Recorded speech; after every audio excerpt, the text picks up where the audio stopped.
All right. Good morning. Good morning. Good morning.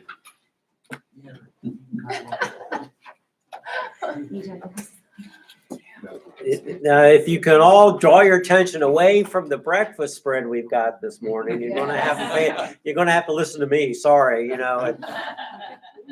doesn't quite match up, but I'll see what I can do.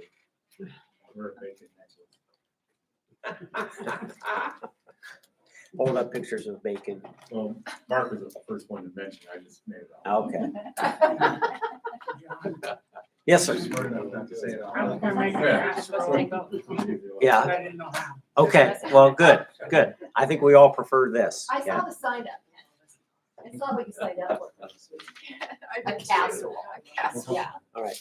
Can I have an assistant or two? Okay. Mike's doing it all. You need one? No, I got one. Thank you. All right. We're going to continue in Luke chapter 8 today. We've got, we have two more miracles. So it kind of continues on from last week with the calming of the storm and the driving out casting out the demon into the pigs and all of that. I thought it was a great discussion last week. I thank you all for it was a good class, good participation all around. So you set yourselves a standard you're going to have to meet again today. So I'm going to read the verses for today, Luke 8, verses 40 through 56.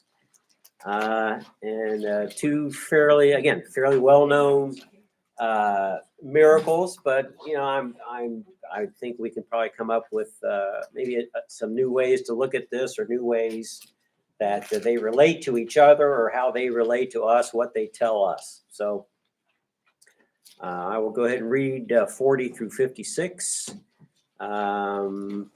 Verse 40 says, "Now when Jesus returned," remember they were on the other side of the Sea of Galilee, where he ran into the demon-possessed man, and now apparently they've all returned. They've crossed back over the Sea of Galilee, and so they're back on their home turf, as it were. Now when Jesus returned, a crowd welcomed him, for they were all expecting him. Then a man named Jairus, a ruler of the synagogue, came and fell at Jesus' feet, pleading with him to come to his house because his only daughter, a girl of about 12, was dying. As Jesus was on his way, the crowds almost crushed him. And a woman was there who had been subject to bleeding for 12 years, but no one could heal her. She came up behind him and touched the edge of his cloak, and immediately her bleeding stopped. "Who touched me?" Jesus asked. When they all denied it, Peter said, "Master, the people are crowding and pressing against you." But Jesus said, "Someone touched me. I know that power has gone out from me." Then the woman, seeing that she could not go unnoticed, came trembling and fell at his feet. In the presence of all the people, she told why she had touched him and how she had been instantly healed. Then he said to her, "Daughter, your faith has healed you. Go in peace." While Jesus was still speaking, someone came from the house of Jairus, the synagogue ruler. "Your daughter is dead," he said. "Don't bother the teacher anymore." Hearing this, Jesus said to Jairus, "Don't be afraid, just believe, and she will be healed." When he arrived at the house of Jairus, he did not let anyone go in with him except Peter, John, and James, and the child's father and mother. Meanwhile, all the people were wailing and mourning for her. "Stop wailing," Jesus said. "She is not dead, but asleep." They all laughed at him, knowing that she was dead. But he took her by the hand and said, "My child, get up." Her spirit returned, and at once she stood up. Then Jesus told them to give her something to eat. Her parents were astonished, but he ordered them not to tell anyone what had happened. All right. So last week, the handout I had last week, the first number one was, what did they expect? Because there was an expectant crowd with Jesus. Well, it's the same thing this week. What did they expect? It says, when Jesus returned, a crowd welcomed him, for they were all expecting him. But what might they be looking for this time? Have they heard about what happened on the other, the other side of the Sea of Galilee? Are they, are there some demon possessions that they are hoping Jesus will, maybe they're just looking for a good spectacle. Maybe it's just kind of a spectator sport. Oh, what's Jesus going to do this week? He does some great things. Let's go see what's going on. Or maybe they are legitimately, there are, and I don't doubt, the crowd, a large part of the crowd is legitimately drawn to him. They see something they need in him. They want to be part of this faith. They want to be part of what he represents. They are legitimately following him. And there's some others probably who just want to see what's going on. That's kind of how I picture it. Anyway, and it's a large crowd because we read a few verses later, they're all just kind of crushing around and pressing in on him. And it's got to be hard even to get through anywhere because the streets are narrow and just, what a mess. But this Jairus comes in and it says the NIV says he's a ruler of the synagogue. Well, what is a ruler of the synagogue? I thought that was kind of an interesting word for it. Other translations use different words. The Greek root is archon, which means ruler. Okay, well, that doesn't help. The Message translation says he was the president of the synagogue. The New Living Translation says he was the leader of the synagogue. President of the board of elders. Well, and that's kind of how I'm picturing it. And some other commentators said, well, he may have had, it may be signify that he is, maybe he's part of the priestly order of it, but maybe he's really more of an administrator. He's the CEO, or he's, and whether it's a permanent position or there's a rotating, we don't know. But that's kind of what's implied, I think, when it says he's the ruler of the synagogue and that he's kind of more or less in charge of the day-to-day operations of the synagogue. That was kind of an interesting thing to look up. But regardless, he's an important person, in the synagogue. But he just falls at Jesus's feet, which is kind of a testimony to his faith. Is how it strikes me that he said. And there are, Matthew and Mark also have versions of this incident in their gospels. And I forget which one it was. In one of the others, he says to Jesus, "Even if my daughter is dead, I know you can bring her back to life," essentially. So he has this very strong faith, and he's not ashamed. He just right in front of this huge crowd, he just falls down and says, "Please come save my daughter." He's desperate for help. And then, Mike. What really strikes me about this is the fact that, okay, here he is in front of a lot of Jews, and what did the rabbis? Caiaphas had to hear about this, that he did this. All of the other priests and rabbis. I just think it's really interesting that they don't make more of a statement about some of the other. Well, that's an interesting thought. I hadn't considered that he might be putting himself at cross purposes to the clerical part of that synagogue, or of the area. And maybe there were repercussions later that we just don't know about, that if you're going to but he's willing to do whatever, which maybe is kind of a lesson for us, talking about what we can learn from all of this. So anyway, so he's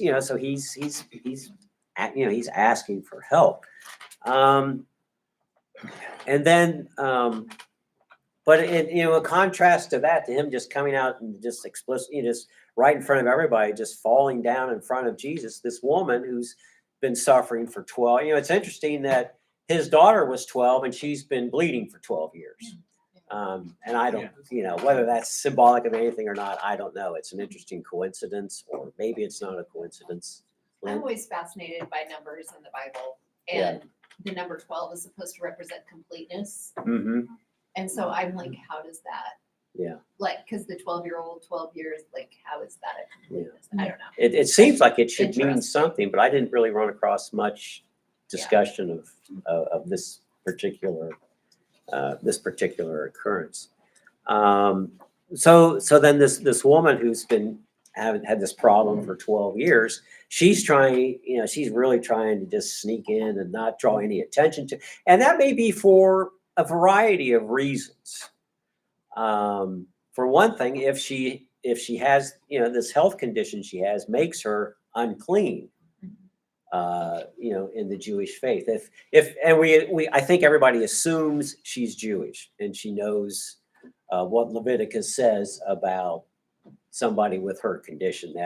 So maybe one reason she's trying to sneak in is because if she touches anybody, what happens? That person becomes, so if they're really crushing in around you, she's got to be touching all kinds of people, and I'm sure she doesn't want everybody to jump all over because she's making everybody unclean by bumping into them. So maybe she's trying to sneak in for that reason, Kevin. So both people, both Jairus and this woman, are taking a big risk. So to Mike's point, there is a prestige, you would think, with running a synagogue, being a ruler of a synagogue, that this man is coming and bowing at Jesus' feet. It might talk to the desperation of the situation that they both find themselves in. Right. That there is no, I don't know if some of you have been through this. I remember when the doctors told my family that my dad would not recover. They could not do anything more for him. Right. And if you've been in that situation, you realize, well, isn't there something? Can't you try anything? No, we've exhausted that all. Yeah. And that's a hard thing to hear. I kind of think that maybe they're both in that situation. Yeah. She's tried everything. It hasn't worked. He's probably been told, your daughter's dying and there's nothing doctors can do for Right. her. So it's a desperation thing. Yeah. And when you're desperate, I think I don't know, there's a lot of things you push aside to try to make it right. Yeah. Good. And in fact, we're told explicitly that the woman has already tried everything, and nobody has been able to do anything for her. So she's this is her last hope. So this idea that she just touches Jesus's garment. And I don't get into whether it was the garment or his arm or whatever, just any part, as long as she's touching some part of him, was her faith that would heal her. And then he says, to me, it's interesting. He says, I know that power has gone out from me, like it's a passive thing. And that kind of goes against what most of us think about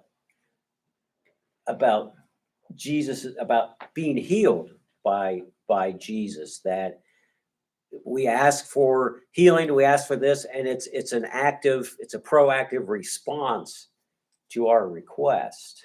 But this seems it's like he seems to be saying he's not even aware of it. But is he really not aware of it? Or is there another reason why he says, who touched me? But we'll get to that. Okay, I want to get to one other thing first before we get to that. We'll get to that. So the other question that raised in my mind is, should you have to ask Jesus for healing? There's any number, or maybe the question is, why don't we ask more often than we do for things that health or save my marriage, whatever the issue is, why don't we maybe ask more often than we do?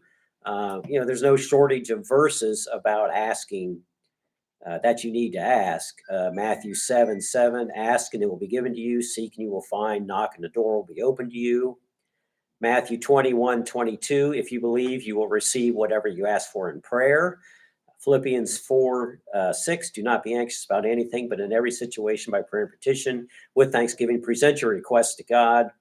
1 John 5:14, this is the confidence we have in approaching God, that if we ask anything according to his will, he hears us. Yeah, I've got a long list here. We could go on for the next half hour about, being sure to, ask with the right spirit and the right, with the faith, and it will be given to you. So why don't we, or maybe we all, maybe I'm the one who doesn't ask as often as I should. I don't know. That it's kind of this is kind of a nice reminder that she's desperate. She's asking, and if she's obviously asking with the right faith, the right frame of mind, with the right heart, because it's like it's automatic. She's asking with the right spirit, and again, it's almost like Jesus doesn't even have to proactively do anything. The healing comes. Is that, or does that not? Well, I think she was asking because she had the faith to believe that if she could just touch him, that would happen. And I think for me personally, I don't always ask like I should either, because sometimes I don't believe that he could do it for me, Right. being personal. But I think sometimes when I've hit rock bottom on different areas, or there's I've become desperate for whatever reason, is that I just sit in the presence. If I just go to God and I don't even have the words to say and I just sit, he hears my heart. I don't have to say words. Right. And so in those cases, I made that action to step into his presence and say, I have no words, Lord. I don't know what to do, and just sit in his presence. And I think that's kind of what she was doing. I have no words. I don't know what to do anymore. But if I come and I touch him and just be present with him. Yeah. And Jesus hears those just as clearly as he hears any words that we would verbalize, in my opinion. Yeah. Good. Thank you. Yeah. Cheryl? Sherry? I was thinking too, sometimes, because do we ask or do we not ask? And I think a lot of times, I know for me, I always think, okay, God, are you giving me this to challenge me and to make me draw closer to you? So I'll accept it and go through it. Or God, please help me and take it away. And so there's that fine balance between accepting it and seeing it as a gift. Sometimes these challenges, are they a gift from God to draw us closer to him? Or do we say, God, please take it away? So I know a lot of times I'll just pray, God, just help me to accept whatever your will is, So again, am I asking for something? Maybe, but it's basically, let me accept your will, because hopefully it'll draw me closer to you. Okay. And maybe that's why you're giving this to me. Okay. Good. Yeah. Lynn? Well, along with what Cindy was saying, I think just like her reaching out was the same as us reaching out in prayer. It's turning to him, and Yeah. he knows we're there. And I think a lot of times there's a lot of comfort just in the asking. Just taking Okay. it to the Lord in prayer is comfort. Right. Because that helps us remember that he is there for us, right? Is that, right? Good.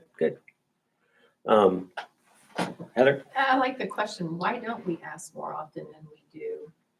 And I really like that. And I think that's the question that we could continue, because I think that we have, we've had a great medical system. We've had a lot of help readily available and a lot of treatments.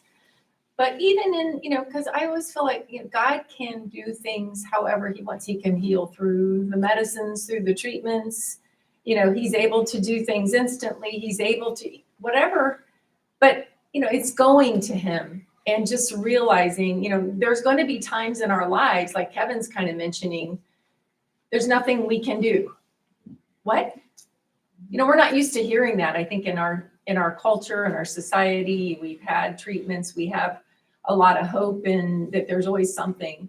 But probably all of us at some point will have at least one situation, scenario, probably many in our lives, where it's like we're running into those walls, and there aren't treatments there aren't solutions, and we have to really be still and just kind of, it's a reminder of how much we need him, and there are certain things that only he can do. And, we do need to ask, I'm kind of combining a lot of thoughts, but we need to ask him into whatever our struggles are.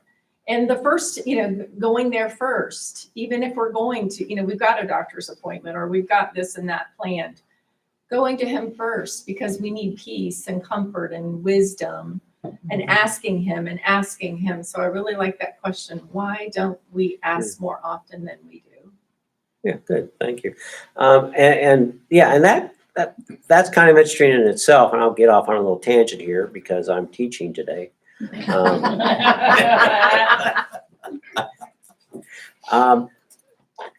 But you talk about this a lot, when we're at home, talking about different people going through different things, and about someone in our family going through something. And this is specifically about medical or health related stuff.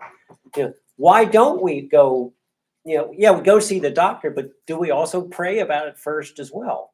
What's the first step you take?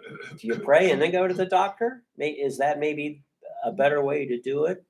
And an even further tangent, which I'm not going to get into, is do you want to make sure your doctor is a believer?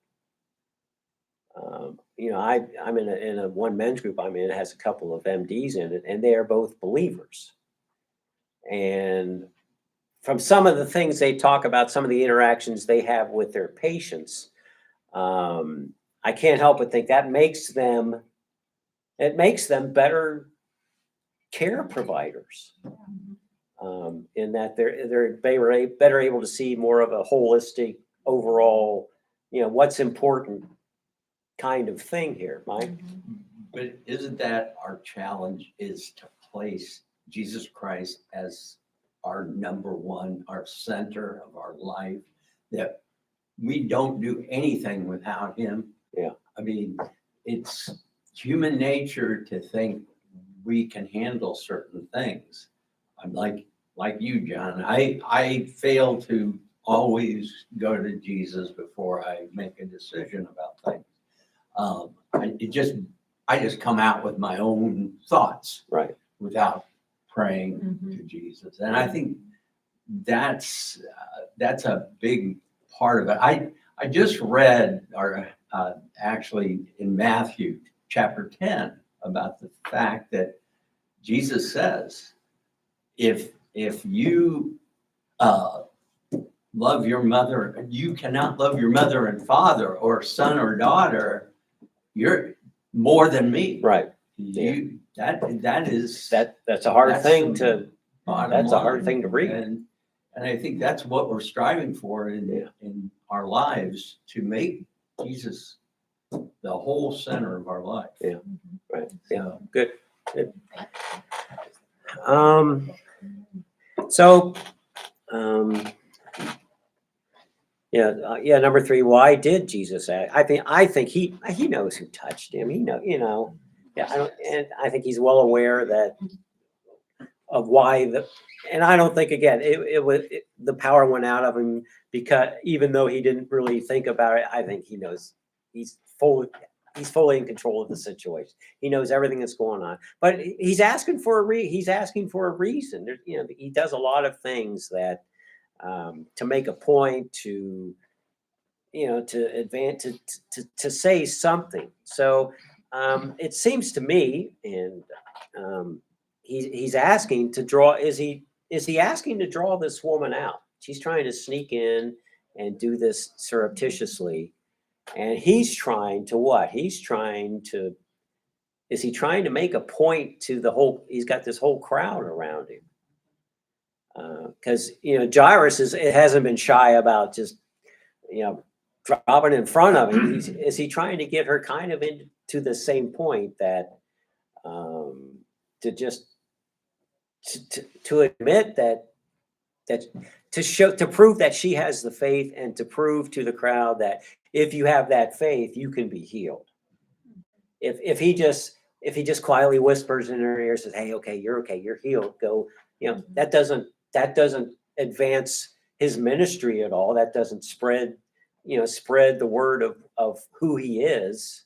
It's by making this big announcement to the whole crowd that it's more evidence. And we talked about all these miracles are,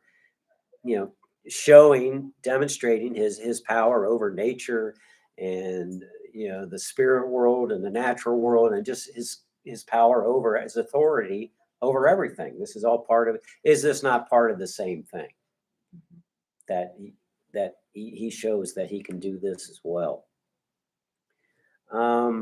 Seems like she was creeping up on him as he was in haste going to Jairus's house under time constraints, and said, if I can just touch his hem, and Yeah.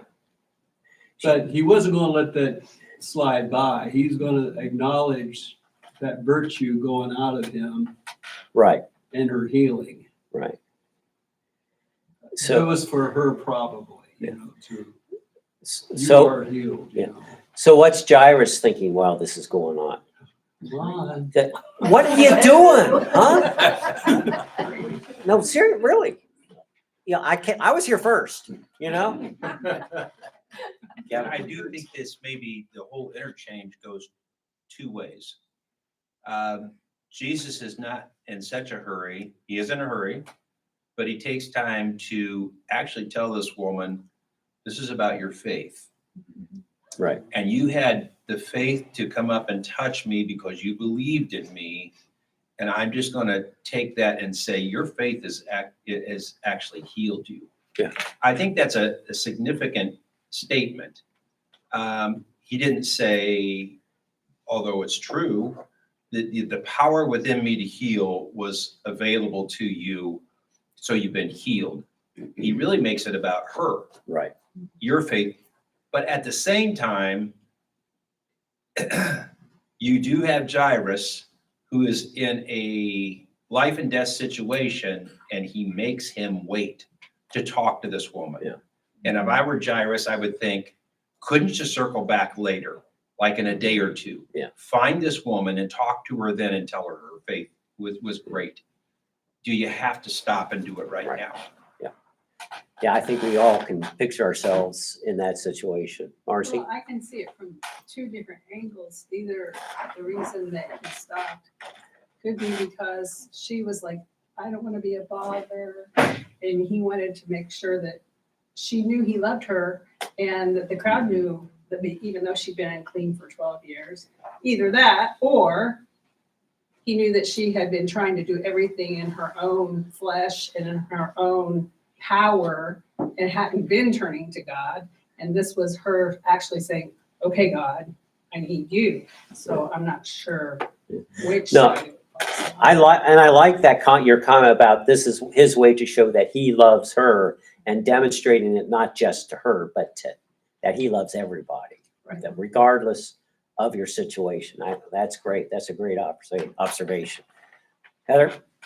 Yeah, I would love to know more about this woman. I really, really, really would. I always, where did she come a long way? Did she travel, 30 miles? I know she was desperate, but I would love, and probably The Chosen would help me at least I don't know that it's real, but they're Just going to ask Jeff. But right, and he's saying, I see you. And 12 years, she's unclean, she's an outcast, she's desperate, and I would love to know how far she came, how desperate she was, and yet he takes the time, stops everything, and he's saying, I see you, I know you, you're healed. Yeah. And she was a nobody, and she was an unclean person that couldn't be around, so just he takes the time. Yeah. Well, again, it's another example of Jesus lifting up women, acknowledging women in a male-dominated society Yeah. where he's like, man, wait a minute, Right. help Yeah. her. Yeah, Right. good. Exactly. Right. Yeah, okay, that's great stuff. And I'll second Kevin's point that, and a lot of commentators make this point that really, yeah, it was the power from Jesus, you could say that's how she was healed, but he makes it the point specifically that it was your faith. And he says that, and maybe that's another reason why he calls her out to say, it's your faith that does it. It wasn't me doing it. It was your faith in asking me and in believing in me. That it's so you all have that same opportunity. That if you have that faith is what Because does it. I believe in that crowd, there were some unbelievers, Oh, yeah, obviously. yeah, I'm sure. And, again, this is Jesus witnessing to those unbelievers that Right. all you need is faith in me and, things will happen. Right. Yep. Yep. All right. So, okay. So yeah. So all this is going on, and Jairus is just, come on. My daughter is, and depending on whose version you're reading, she's already dead. So he's kind of, I don't know what he's thinking to himself. Well, I can imagine what he's thinking to himself because I would think the same thing. Come on, let's get going. I've asked you to come save my daughter, but this, and I've got multitasking. I mean, again, we talk about this a lot in class and in sermons and just everyday discussions that God's time is not our time. He's on his own, and maybe there's a reason. Beyond his wanting to make sure this woman understands that he loves her and he's paying attention to her as a person. And maybe there's another reason beyond that, beyond just being delayed, that he makes Jairus wait. Is there maybe there's some other reasons why he makes him wait. I ran into one commentary, and I don't know how much stock I put in this. This commentator was making the point in this episode that Jairus and the woman, Jairus represents the Israelites, and the woman represents the Gentiles in the big picture scheme of things. That Jesus makes the Israelites wait because they reject him. So he's making them wait. He takes care of the Gentiles. Christianity comes around. It's a faith of the Gentiles, and that eventually he will get back to saving the Israelites as well. That's the kind of level I don't get into much of. But it was an interesting thought that it's that kind of symbolism, that it's a different way to look at what these two people represent, because they are, they're very different. One guy he's big in society. He's a male. He's probably does all right financially, blah, blah, blah. And she's probably, a lot of people say she's probably out of money because she spent all her money on doctors. So again, this is her last resort. So there's just a real difference between the two, yet Jesus loves them both equally, which maybe is another lesson. So finally he goes to Jairus's house, and there's a crowd there that, in that day and age, if somebody, particularly, after somebody passes away, people gather to publicly mourn the person who has passed away. So there's a big crowd at the house because his daughter has died. But Jesus, when he goes into their house, he says only Jairus and his wife and Peter, James, and John are allowed to go into the house. And maybe it's just a small house. Maybe there's no room for more people than that. But it's interesting that he excludes everybody else from seeing what actually happens.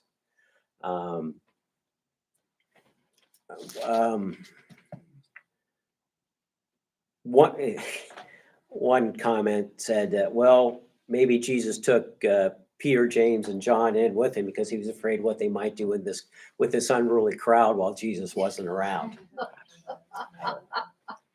Had to keep an eye on him. So Jesus says to the crowd, what does he say? He says, she is not dead, but asleep. And the crowd starts laughing at him. So so there is a certain element in the crowd there that are not believers, that are just there to see what's going on. It's the, this week's excitement. It's something fun to see what's going to happen. And so they all start laughing. And they're excluded from seeing the miracle. They have to wait and hear about it from somebody else. And maybe there's something to be read into that. So Jesus, says, get up. So she comes back to life. Verse 56, her parents were astonished, but he ordered them not to tell anyone what had happened. Well, we're back to this now, that Jesus will heal somebody. He does something. He says, don't tell anybody. Don't tell. Invariably it gets told anyway. But again, why? And I think I struggle with this all the time. Every time he says, don't tell anybody what happened. Again, why does he say that in this case? It's not like it's a secret that Jairus came to Jesus out in the street and asked him to heal her. So what? And somebody's going to see his. The next day his daughter's going to be out, playing in this. Somebody's going to see it anyway. What is it? I don't know. Why does he say don't tell anybody?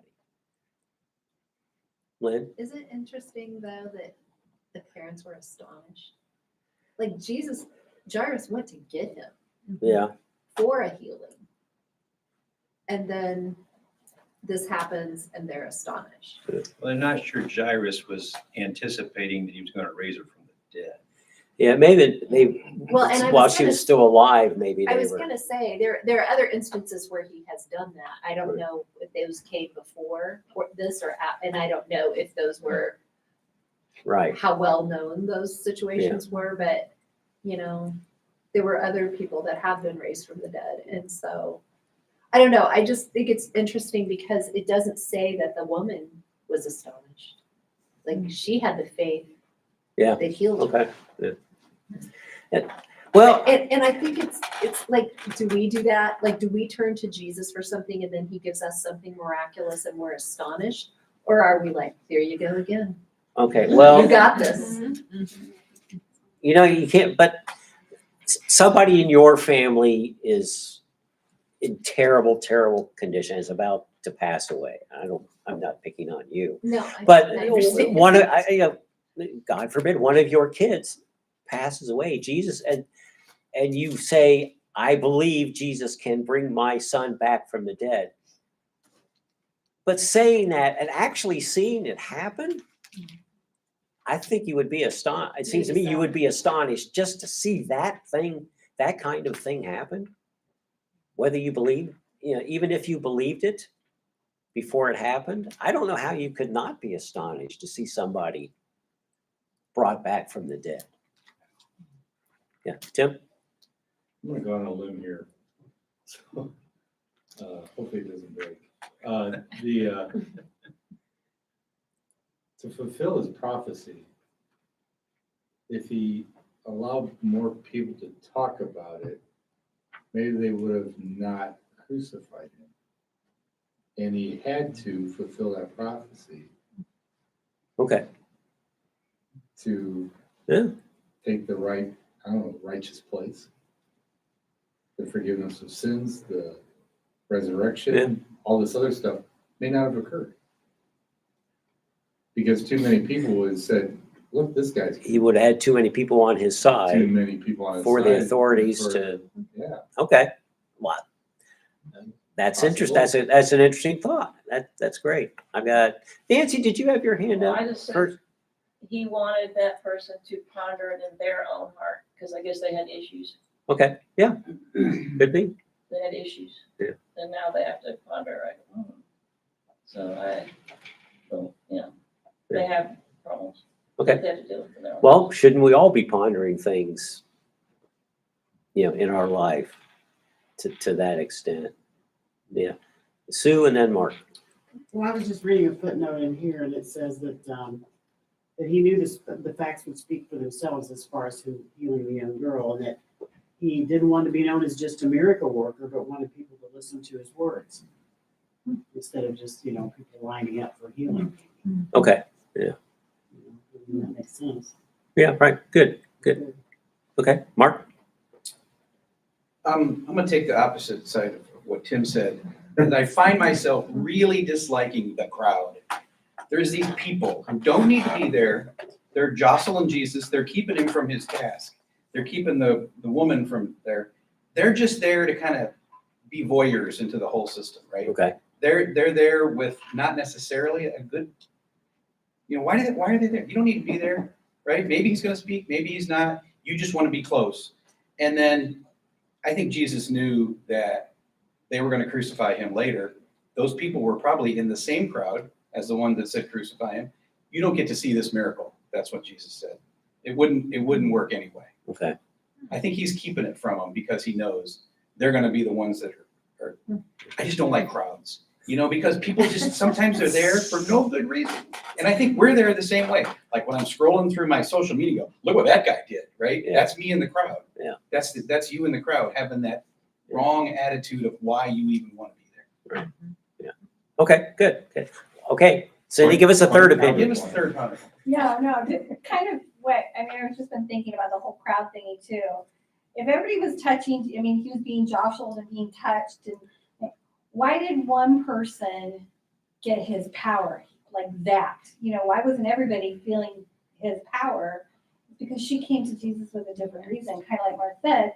Why are we coming to Jesus? I've been thinking about that through this whole thing. Why do we go to Jesus? Do we just want to rub elbows with him and say, hey, look, I'm with Jesus? Yeah. Or are we really trying to be with Jesus?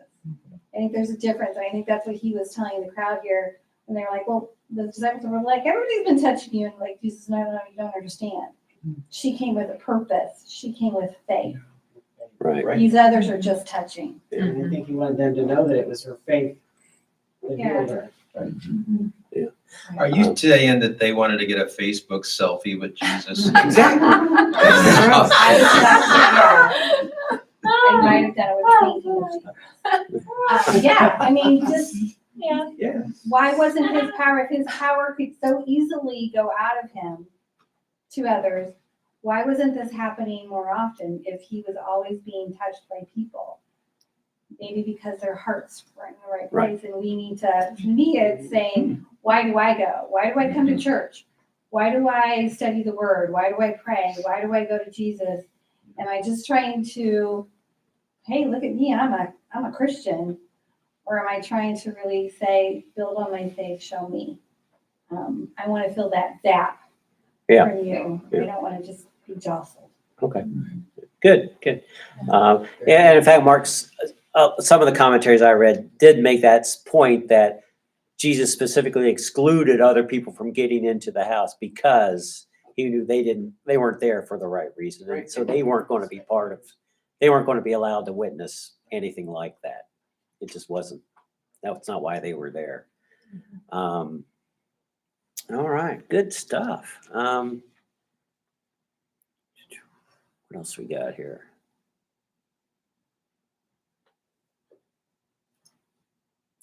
Okay, another thought about, again, why Jesus may have asked the parents to be silent, as opposed to the woman with the bleeding who had been healed by her faith. He kind of pulled her out and made her publicly testify to her faith, made it a more public thing than she wanted it to be. Jairus had already made it public from the first moment he comes out. Everybody knows what he's all about. So maybe there's just no need for them to spread the word about that because, again, they'll find out eventually anyway. So there's no point in having them publicize that. It's been publicized from the moment they met. So maybe it's just that they're two different situations, and he handles them differently, just depending on the specific situation. He handles each of us differently depending on our situations. I don't know. And one last thought on Jesus seeming to make Jairus wait. And maybe this was a reminder to Jairus and to us, again, because we get impatient, come on, I'm waiting, God, I'm waiting. Do this thing I've been asking you to do, or help me out with this. And maybe this is a reminder to us that, God has the better plan. We think we know how things should go, but, that gets back to trusting in God, that he has, and I think Andrew said specifically that in the sermon today, trust that God has the better plan. And maybe this is Jesus telling Jairus, don't worry, relax. I have the better plan. So maybe that's what we take from that. That's what I've got. Anything else? Thoughts, comments, criticisms? Lynn has a criticism. First of all, I'd like, no, not a criticism. I like your comparison to social media. Yeah. I think that's really good. But like, as far as the crowd goes, we know that there were all kinds of different motives in that crowd. There were people, the disciples were there. There were followers of Jesus. There were people that were curious. There were people that were just nosy. There were people that were looking for him to do the wrong thing so that they could go after him. Right. Everybody had their own motive. But I like your comment of like multitasking, because Jesus is doing a lot all at once. Right. For all of us. He's telling all of us something that we need to hear. He's giving us all an example of something we need to know. And so just like today, he's talking to all of us at the same time, Right. telling us different things, and we all come to him with different needs and different motives, and he's addressing it all at once. Right. Good. Thanks. All right. Let's have a word of prayer, and we'll close it up. Dear God, thank you for your word. Thank you for this class. Just great discussion every week. I truly appreciate it, and I value it, because I learned so much from this class and from your word. So be with us this week. Keep us all safe. In Jesus' name we pray. Amen. Amen. Thank you all. Thank you. Should we start our own show? Our own show. Like counterpoint? No. Yeah, Tim and Mark are teaching next week on With, Yeah. Counterpoint. All point right. counterpoint. Maybe first. Thursday.